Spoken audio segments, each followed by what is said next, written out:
I think we definitely progressed. I would say we definitely feel more comfortable as a unit. I think some of that's to where we're having consistent starters. It's the same starting five from week one till now. I think that's helped a lot. I think we've definitely improved in our pass protection, for sure, picking up stunts and twists. Florida State, traveling down there, another road game. Your guys' last conference road game. How's it feel? Has it kind of gone pretty fast for you?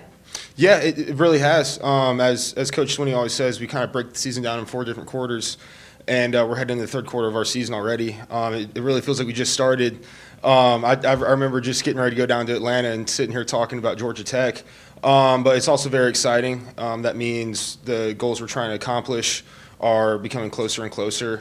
Like you said, last conference road game in Tallahassee, great team, going to be a great environment, and I know everyone's excited for it. Coach said watching last year's film made him want to vomit. What have you guys been able to learn from that experience specifically? I know you guys probably learned a lot from the last year in and of itself, but that game specifically. Yeah, I would say playing against any good opponent, number one, we have to take care of the ball. I think that's really big because when we played them last year, we lost a turnover margin, and against good teams, that's very detrimental. I would say that's number one, and just not losing to Clemson, really. Because on offense, when we were able to move the ball up and down the field, we just weren't able to finish. Finishing in the red zone, which I think that's something this year we've done really, really well. Things like that is what it's going to take to beat good teams. You just talked about continuity on the O-line, and Coach talked about you specifically having consistency each game. Where does that come from? How have you been able to be so consistent?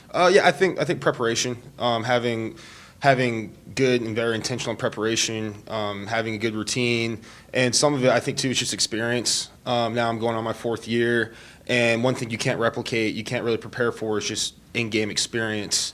And I've been able to have that playing to my freshman year, and then starting the past couple years. Just kind of having that experience I think is really good because that teaches you how to actually prepare, what to expect, and kind of helps you build confidence throughout the week. Well, the last 2 games, you guys have been able to kind of get going the last 4 minutes before the half, and then the first 4 minutes of the third quarter. What is it about that stretch that you guys focus on? Well, that's one thing Coach always calls the middle 8, winning the middle 8. And I would say too, we work it in practice. We always work, like 2-minute drill, for example. And I think our offense is really built for those kind of moments when the clock's running down, because we run tempo, we run fast paced, and we practice that and we're used to that. And then also just whether you're ready for it or not, it just builds a sense of urgency and a certain intensity they have to bring because there's only so much time left.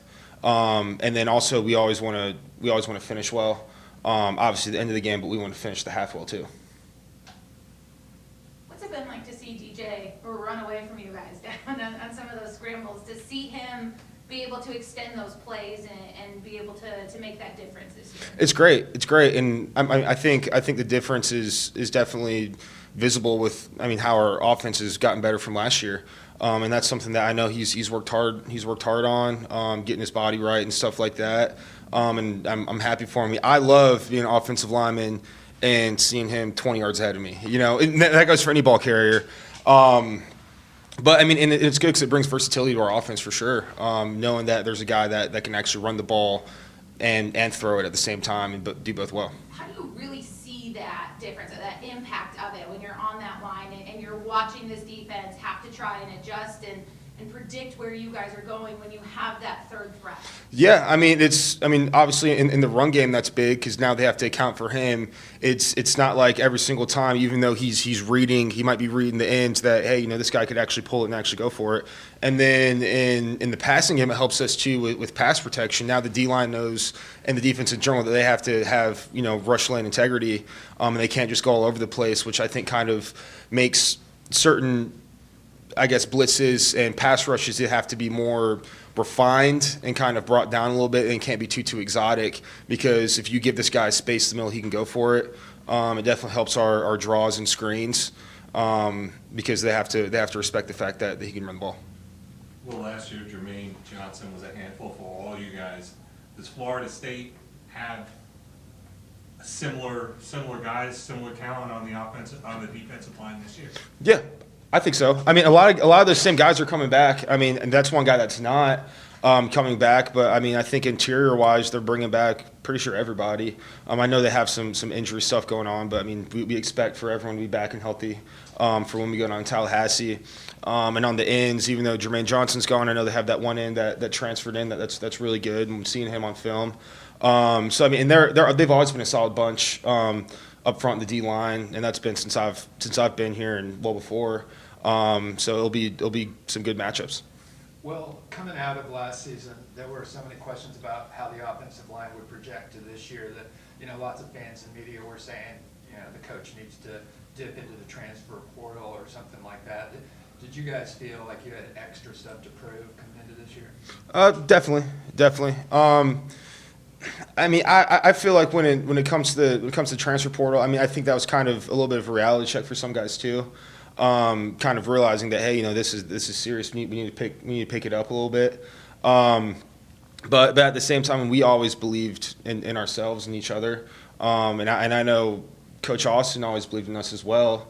And a lot of it was just guys having to grow up and show some maturity within the summer and through spring ball, which I think guys did. I think a lot of guys stepped up, showed their maturity, showed their improvement.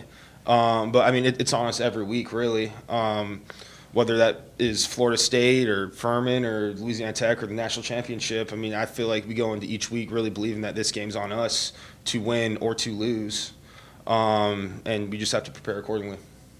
Just going back and watching last year's film against Florida State, where do you feel like the offensive line has made the most strides just since then? I think communication has gotten a lot better, kind of going with the continuity of it all, and also. I mean, I think for the most part, we're healthy. I mean, we're all healthy. I mean, that game was rough. We had guys get banged. I mean, I got banged up pretty bad, and like it or not, that's gonna hurt performance a little bit. I think that, and then I think just like I said, everyone's kind of maturing and growing up a little bit. I think we're a little bit better on point of attack, moving guys than we were last year. We have the same running backs, and as they've gotten older, they've gotten better. And then also as we've kind of said before, DJ progressing and showing that he can be a big threat in the run game really helps us out too with versatility. Dabo talked a lot about how this team has been the hunt. Everybody circles Clemson on the calendar. How at all has this group benefited from the heightened pressure day in or week in, week out? Yeah, well, I mean, pressure is a privilege, right? And I think it really makes the best out of all of us. Because like you said, like it or not, everyone's coming for us, and that's something that we have to embrace. And I think if you're truly a competitor and you're someone that, wants to be the best, then you have to embrace it each week. Because if we want to, end our season where we want to be, which is being on top, winning the national championship, then we have to face the best and we have to be able to defeat that. So I think if anything, each week it prepares us for our goals that we have in mind, what we want to accomplish, and for the road ahead.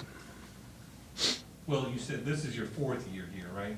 But you have not played at Florida State. I mean, I guess you were going to go down a couple of years ago. What are you anticipating from that environment? I'm sure you know how crazy it can get down there. Yeah, I mean, I'm anticipating to be loud. I'm anticipating to get a headache from it being so loud, not being able to hear anything, hard to think straight. But, I mean, I think at the same time that's good that we can replicate that stuff in practice. I'm anticipating probably not being able to have to go on a silent count or some sorts like that. It's going to be a really fun atmosphere. I mean, they have very loyal fans, and they get after it pretty hard too. So it'll be fun. I mean, I'm really looking forward to it. I mean, I would say this is for environment-wise, when in road games, you'd think that you might be a little hesitant for those kind of hostile environments. But for me, and I think I can speak for a lot of my teammates, we kind of embrace that because that's what makes the games. It's true. It makes the game fun. I guess as far as your snaps, they've been mostly pretty good. The ones that have not been as good have been really like heaters back to DJ. I mean, I think Coach Sweeney said maybe he got too jacked up. I think maybe it was the Georgia Tech. How do you keep yourself in an environment where it's so loud and it's not to get too jacked up? Yeah, I mean, I think kind of going back to just in-game experience. I think some of that plays a role too, because I mean, you can replicate in practice, but it's just not the same as actually being in the game and actually playing the game through the face mask. And I think kind of throughout, I guess, playing games, I've gotten better with that. Yeah, I mean, I just think in-game experience really helps. Replicating in practice, you know, we have great facilities. We're able to pump noise in and stuff like that. That helps out a lot. And just keep on having repetitions, repping it. Where do you guys go from here? What are you talking about in terms of where that next step is? And is it improvement? Are there specific places, or are you guys looking to maintain and grow just a little where you can? How are you guys approaching it? I would say our next big step, number one, is playing complementary football as a team.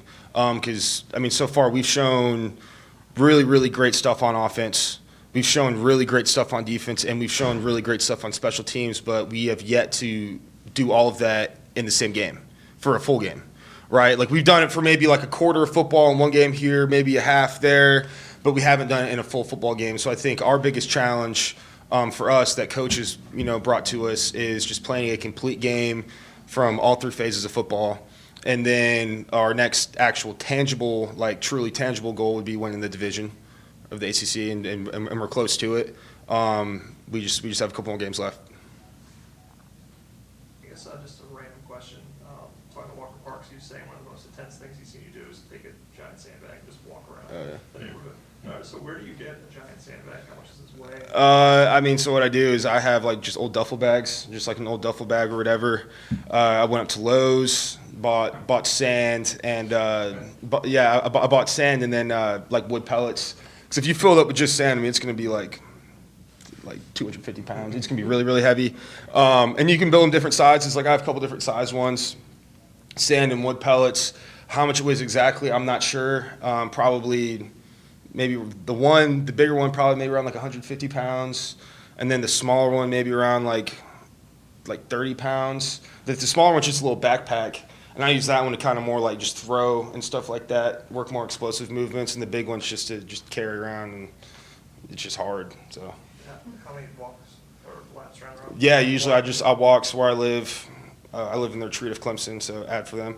And then I walk all the way down to where the guest parking is and back and stuff like that. And you can just hold it in different ways. So some ways it's harder to hold than others. Like you can put it on your shoulder. It's not as hard as if you're like carrying it in front of you or at like a weird position or something.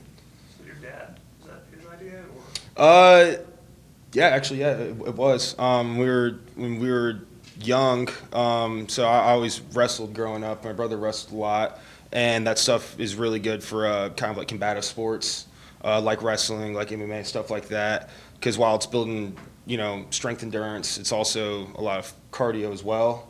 And my dad was in the Army for a while, and he used to use like medicine balls and sandbags and stuff for his kind of training. And I always grew up just working out at the house in the garage all the way up until I got here.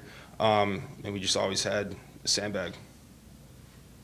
Well, this is a little late, kind of, but you're from Tampa, your friends and family, were they anybody affected by a hurricane? No, fortunately not. So my family now, they actually live in Savannah, Savannah, Georgia. But for like the friends and stuff that are down there, no one was severely affected. Obviously, the storm hit there, but I don't think the storm surge really was too bad compared to like down in Fort Myers.